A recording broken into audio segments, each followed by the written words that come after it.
Hello and welcome to the Flix Forum podcast, where each episode we go back and we look at a Netflix original film in the order of release. This episode we have Netflix 213th film from 2020. It's the Hindi thriller drama Guilty.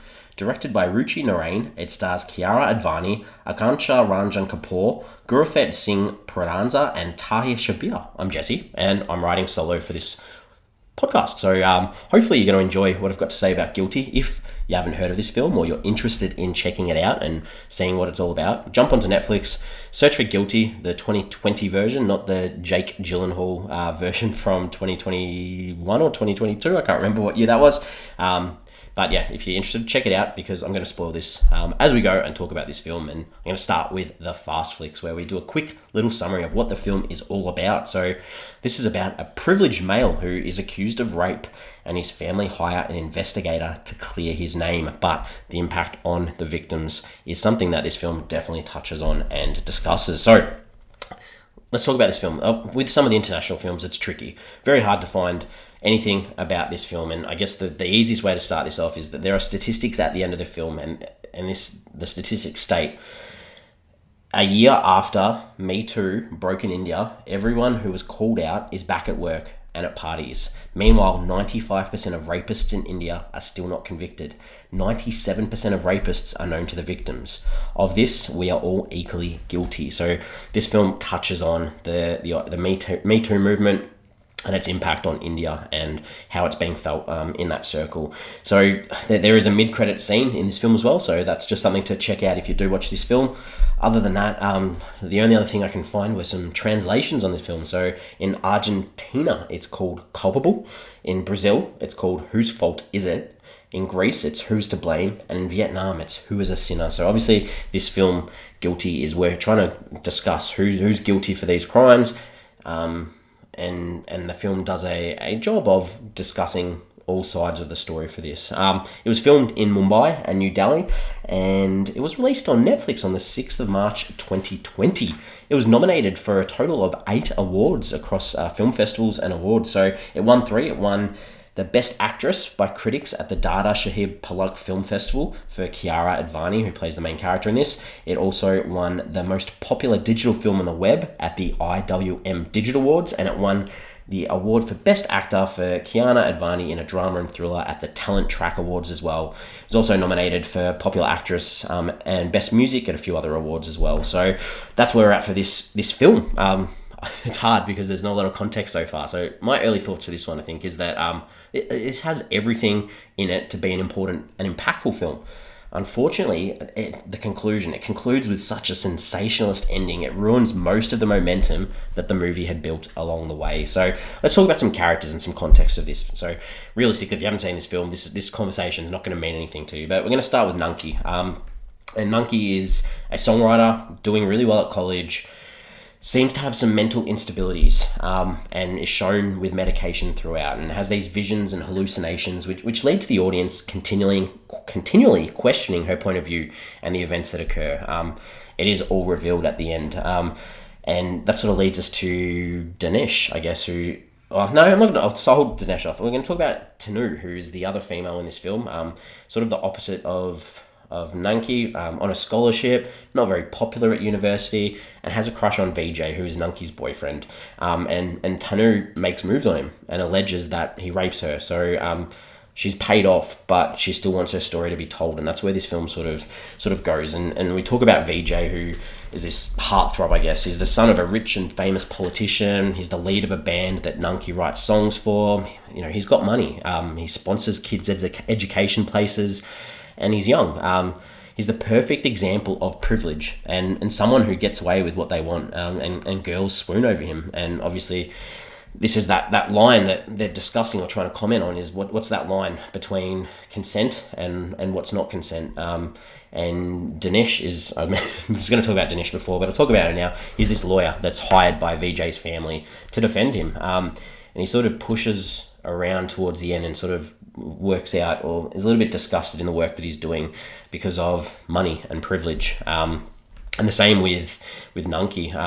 She's been taken in by this guy called Dr. Roy, He took her in as a 13-year-old, acted as her guardian. He's the leader, one of the leaders at the university that she goes to. All these kids go to. So this is a bit of a summary of the characters, I guess. And we'll talk about some scenes in a sec. I'm just going to touch on the director, Ruchi Narain. This is his third feature for me. Her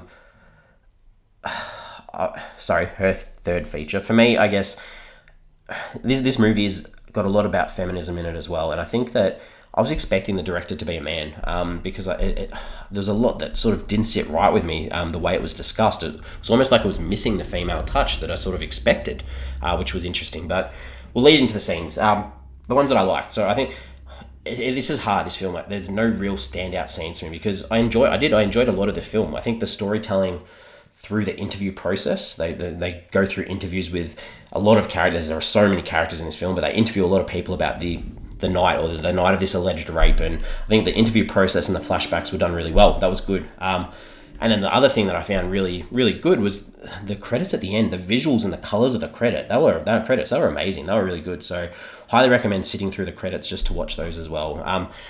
Leads me into some things that I didn't necessarily like. So I think the whole idea of how Me Too is discussed throughout the film, especially at the start, it was really jarring. And I guess you've got to show both sides. Maybe it was in the translation, it didn't come across as well or meaningful. The first, and it's an Indian film, we do see a lot of songs in Indian films. The first song in this one had no subtitles, and that's one of my main concerns in these films, is when we get songs in native languages that we don't, because I always listen with the actual audio, not in a dubbed version. So would have loved the subtitles on that, at least, and this is a bit of credit, I guess, at least this song was the only one that didn't have the lyrics on the screen, because the rest of the songs did, so that's a positive. The message of this film, it was clear. Men are gross. The context, or these further context just of these random men in society that we saw, were a little bit too much. There was a guy masturbating in the subway, and there's this other one that bumps sort of sexually into Nanki later in the film. They weren't needed. We already got the context of what was going on in this film. The whole reveal at the end of this character KP vomiting because of the assault that he saw, because he doesn't drink on days that they have gigs, it just wasn't a good reveal. There was no prior idea or thought as to why, because we keep seeing this in flashbacks, so I just thought that was a poor reveal. And then finally, I've got to say, the whole end of this film, where they're on stage at this big show, it ruined anything the film had built before it. I hated the way that Nanki spoke to Tanu on stage. The focus really should have been on Tanu, but then it sort of turns into Nanki telling her story too, and I get that's fine. There are lots of stories to be told, but you've got just focus on the one story. It makes it more impactful. This is a film. And then the lameness of VJ trying to leave the stage while everyone's sort of chanting at him, saying, shame, shame, shame. And there's no arrest. He can just walk off stage and walk through a crowd and everything's all good. I want to see like the actual impact of what this guy's done. And well, we've seen the impact of what he's done, but I want to see the implications and the consequences that he has to face now, which we didn't get as an audience, which was very disappointing. And obviously, I said there's lots of themes in this, lots of ideas. So Me Too, the idea of sexual assault, defamation, who's telling the truth, this is all touched on.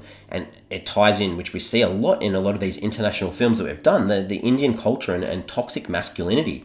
The idea that if a woman shows a man she's interested, that must mean that she's given her consent for sex. I mean, the question they ask is Indian society ready to listen to these stories, or will too many people remain silent, which is unfortunately what's been happening.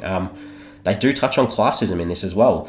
The idea of privilege. The privileged, they can pay their way into school. They can pay for lawyers. They can pay for settlements. They can pay for huge parties. What chance do others have to tell the truth when they don't have the money or the financial support that others do? And too, feminism in this film as well. I mean, there is a difference between boys and girls. It shouldn't be that, guys can just manipulate women whoever they want. Men are gross. They want power, and we've seen this in a lot of films, and it needs to change, obviously. So, credit where credit's due. This film does try to touch on these issues and try to say we need to change. And two, the idea, a lot of these stories were told on social media. Social media does have benefits to push these causes and get stories out, but there's also dangers of that side as well. All right, what did I take away from this one? I think that while they believed they were making a film that was sort of leaving it up in the air to the final moments for the audience to work out who was guilty, I think it was pretty obvious with VJ. But the turn right at the end, like that quote I mentioned at the start on everyone being guilty, I thought that was nice. And I guess this sort of came in the scenes too. A lot of the dialogue really frustrated me. And I'm not sure if it's that loss of translation, but it seems sort of counterproductive at times to the message of the film. The whole idea of it being women's fault seemed to resonate too much. It was like they kept putting that idea, or that's what people are thinking, in it, and it made me wish that this film used a different way to address it. And I think this could have been an excellent film. I just don't think it was done quite in the right way. We have a segment where we talk about IMDb. Did we jump on to IMDb to look anyone up? I didn't. I did look up, or as I was researching this film, there's this idea of the Rashomon effect, which I thought is interesting context for this film because it's a storytelling and writing method, and I didn't know this one, in cinema where an event is was given contradictory interpretations or descriptions by the individuals involved, which we see through the interview process and the victims and things like that. And it provides different perspectives and points of the same incident. So the term actually comes from the 1950 Japanese film Rashomon, and it's used to describe the phenomenon of unreliability of eyewitnesses. So this film obviously highlights that, and I thought it was an interesting term to sort of associate with this film, and something that I've learnt from watching this film as well, which is cool. Also, I thought it was good to note that two movies that we've covered in a row, All the Bright Places and this one, they both reference Virginia Woolf and feminism too. So cool little touch there. That 2 Netflix films in a row. Okay, I think I'm ready to wrap it up. I think we give the film a rating out of 5. For me, a real important message. The heart of this film, it's in the right place. It just doesn't quite hit the right notes with the dialogue, with the performances, or the subtlety of what they're doing, especially that concluding scene. If you wipe that concluding scene off, you've almost got a much better film. I'm going to give it 2.5 out of 5, which isn't too bad. So we are on social. We've got Twitter, we've got Facebook and Instagram. Please do jump on, give us a follow, give us a like. The question I wanted to put up with this week's episode is, how can we make speaking up an easier thing to do? I don't have an answer, but that's what this film is about speaking up and getting the truth out. So how can we make it easier for people to not feel like they're being put down, questioned, criticized? How can people say, this is what's happened to me, let's address it, rather than people questioning the actual idea of speaking up and saying your truth? So don't have an answer, but maybe someone does. I'd love to hear your thoughts. We're back. Next week we have a comedy, so a big switch in genres. It's from 2020. It's an action comedy called Spencer Confidential. This one is directed by Peter Berg, and it stars Mark Wahlberg, Winston Duke, Alan Arkin, Eliza Schlesinger, Bokeem Woodbine, Donald Corone, Mark Maron, and Post Malone. So excited to check that one out. Remember when it came out, left it there to cover on this podcast, so it'll be good for us to actually chat with MJ next week about Spencer Confidential. As always, thank you for listening along, joining in on the convo, and we will see you